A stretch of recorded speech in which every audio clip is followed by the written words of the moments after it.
Hello, I'm Nick Urko. I'm a level designer from the Guildhall's class of C15, and today I'm going to demo how to get a custom particle from Photoshop into UDK. So here we have the particle I made. It's a grayscale image. We'll be coloring it later in UDK, so leave it grayscale for now. And the file size is 256 by 256 pixels. It is important that your file size is in a power of 2. So 128, 256, 512, or 1024. I went with 256 for this one. If you do not make it a power of 2, it won't import into Unreal. So it's very important. In addition to the particle itself, I also made an alpha channel here to handle the transparencies later on. If you don't know how to do that, it's not a big deal because there's a very easy workaround to fake it and get pretty much the same effect. So here it is, and we're going to save it in a format that Unreal can recognize. So we're going to save it as a targa with .tga. Yes. For our saving options, I am going to save it as a 32 bits per pixel image because I have an alpha channel associated with it. If you do not have an alpha channel, then you want to save it as a normal 24 bits per pixel image. Okay, so it's all saved, so let's bring up a UDK. We need to first import the particle into UDK. So to do that, we open the content browser and we click this import button down here. You need to navigate to the directory where you have your particle saved. So here, myparticle.tga. Open. And for the package, I am just going to import it into the levels package, the particle sample. The group is going to be text for texture, and I will leave it named my particle. You can leave all these other options default for now. We will change them later. Click. Okay, so we have our texture imported, but it's Unreal, so it's not terribly useful until we make it into a material. Right-click in this gray area and go to New Material. We are going to leave it in the same package. The group will be Mat for Material, and the name will be Particle Material. Make sure that you have material selected next to your factory so it knows that we are in fact creating a material. And now it opens the material editor window. So for a particle, you need something plugged into the emissive channel and the opacity channel. And I'm going to show you what you need. We're going to bring in 4 nodes. Start with this vertex color under constants. A texture sample under texture, and we're going to be multiplying them together. So under math, grab 2 multiplies.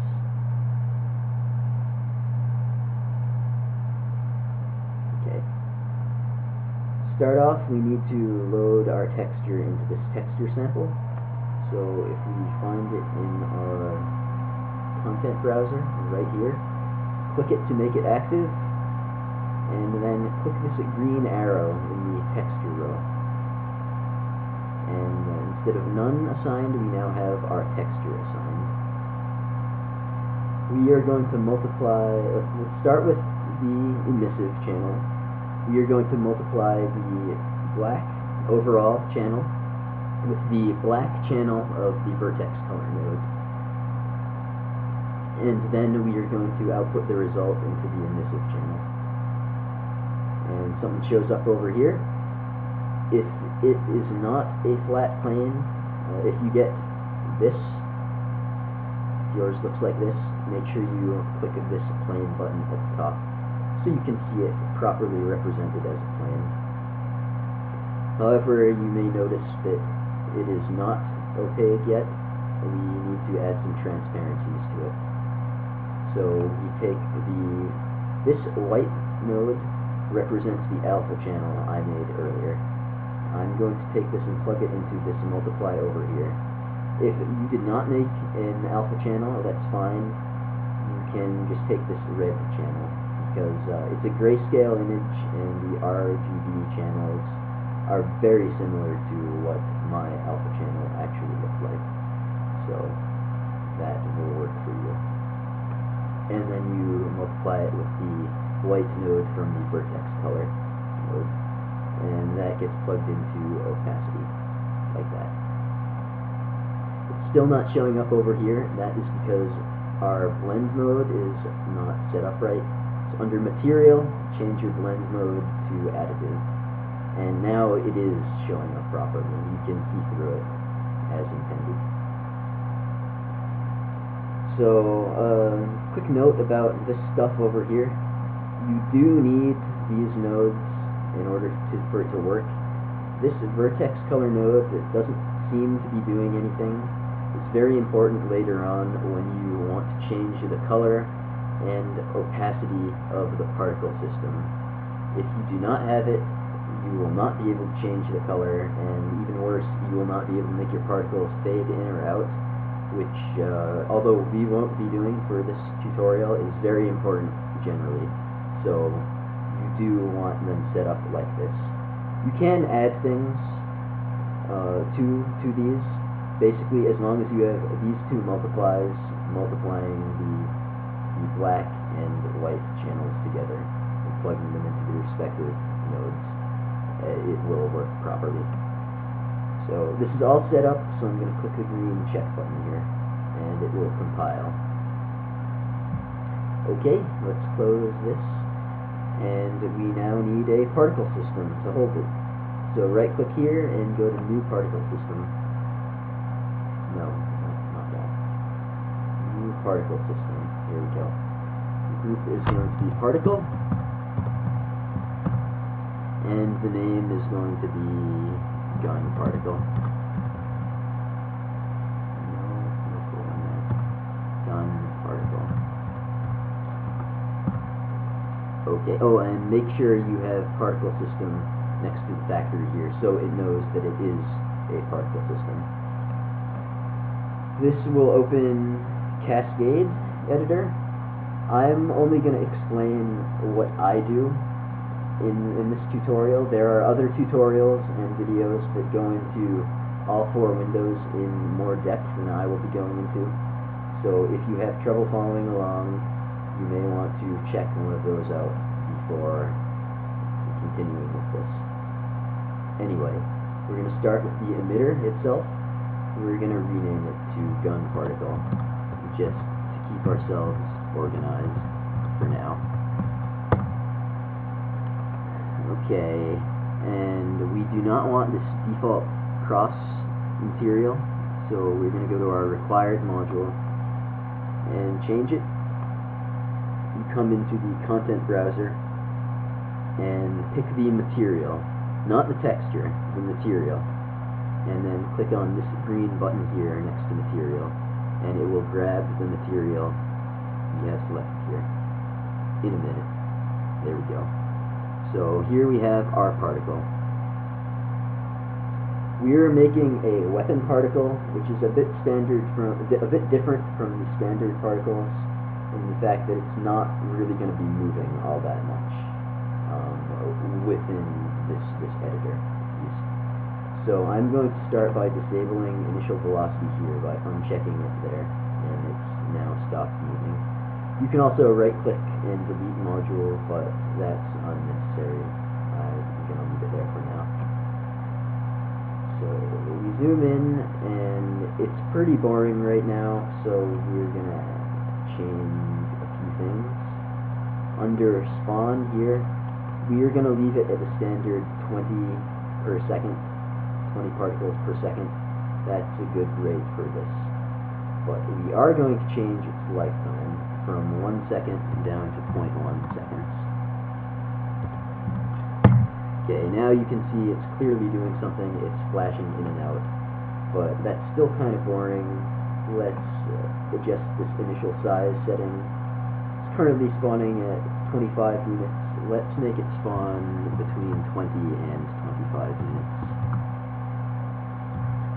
Now you can tell it's kind of pulsing in and out as it's flickering. It's cooler, but we can do a bit more. We're going to add some rotation to it, and that is not in any of these modules right now. So we right click in this area and find rotation, initial rotation. And luckily for us, its initial settings of minimum 0, maximum 1 rotation are exactly what we want, so we're not going to change any of that. But now you can tell it's kind of doing more than it was before. The last thing for this one, we're going to color it. We're not going to use this one. We're actually turn this one off. We don't want it right now. And that will make it disappear. Don't worry about that for now. We're going to fix that in a second. We go to color, and I'm going to use parameter color, and it's back. So if we go into parameter color and this default color section, we can now change what color it is. Like this. And okay. So here we've taken our particle and we've made it do something kind of cool. But Unreal weapons are really flashy, and this doesn't quite stand out as much as some of those Unreal weapons do. So we're going to add more emitters to it.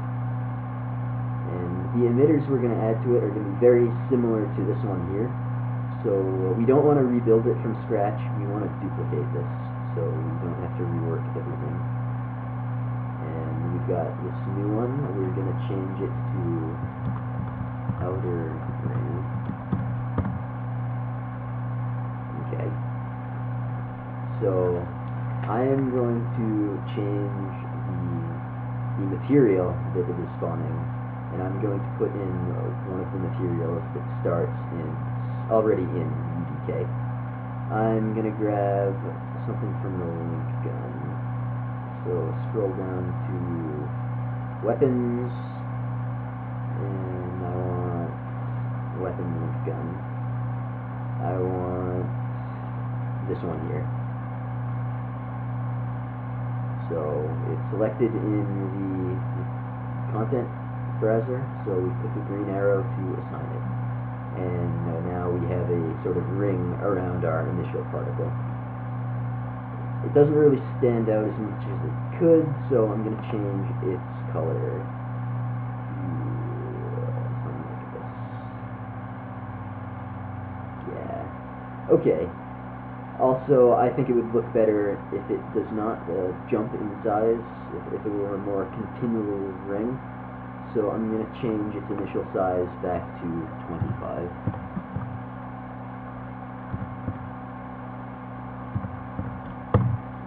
And now it's sort of, the ring is at the same size. It's rotating a bit, so it is still jumping around, and it looks pretty good. That's all we're doing for this one.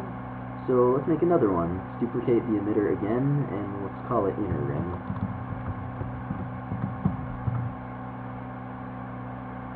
For this one, we're going to grab a material from the shock rifle.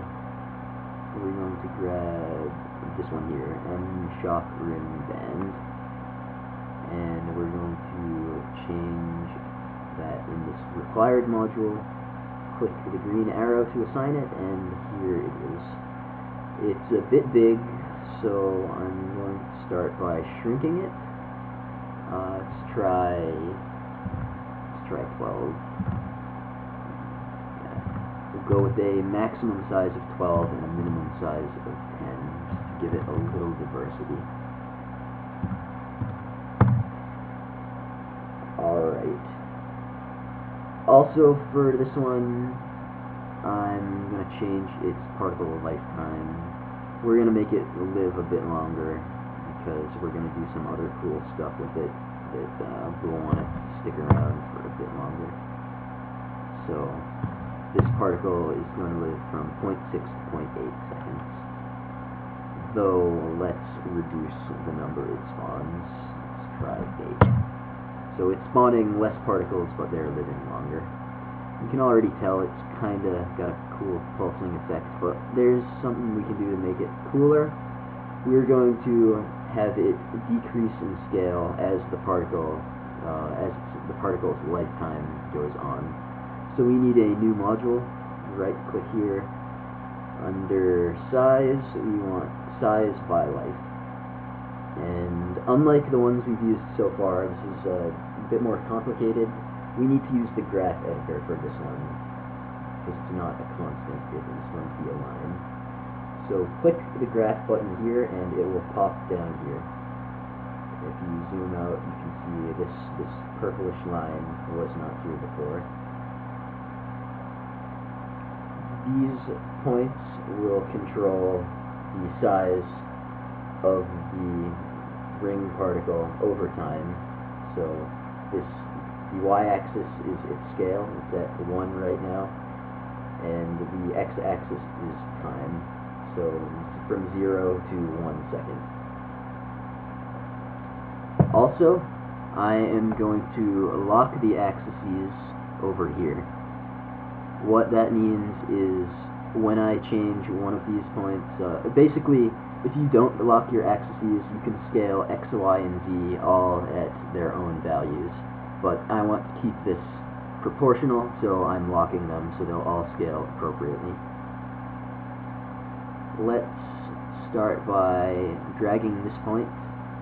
To drag it, click and hold Control, and then you can drag it around. Our particles only last for 0.6 to 0.8 seconds, so there's no point having it over here. I'm going to bring it over to 0.8, and I'm going to have it fade to about 0.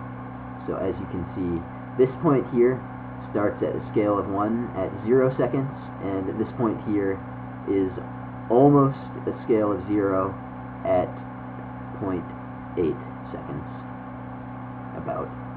And as you can see over here, now the rings are kind of shooting inward. Like from this outer ring, they're just kind of being shot into the core. And that looks pretty cool. So, we're done with this one. And we'll make one final emitter by duplicating this.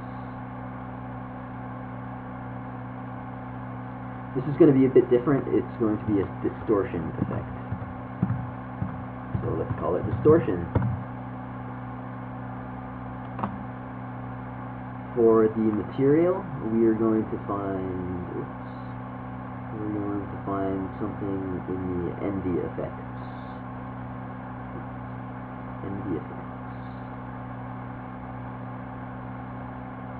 Distortion. We are going to take this one here, M effects distortion noise. So we are going to apply it here. You can't see anything yet. I'm going to turn on the grid with this button here, and you still can't really tell, so I'm going to increase its size back up to 25.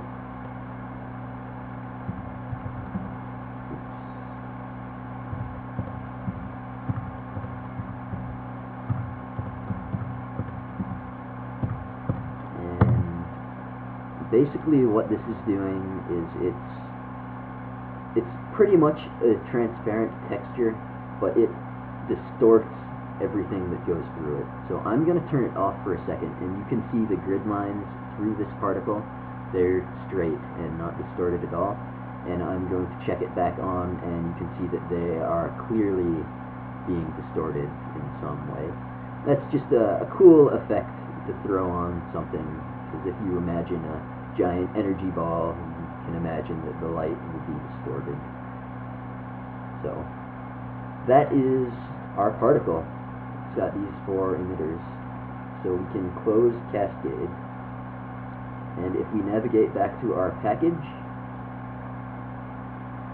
here, we have this particle system, gun particle, and we drag it into our level. It looks weird because it's highlighted right now, so click off of it, and here is our particle effect. And it looks pretty good. So we would then take this and make a custom weapon with it, and it would shoot these glowing balls of death and distortion. Yeah, so that's it for the tutorial. Thanks for following along, and have a nice day.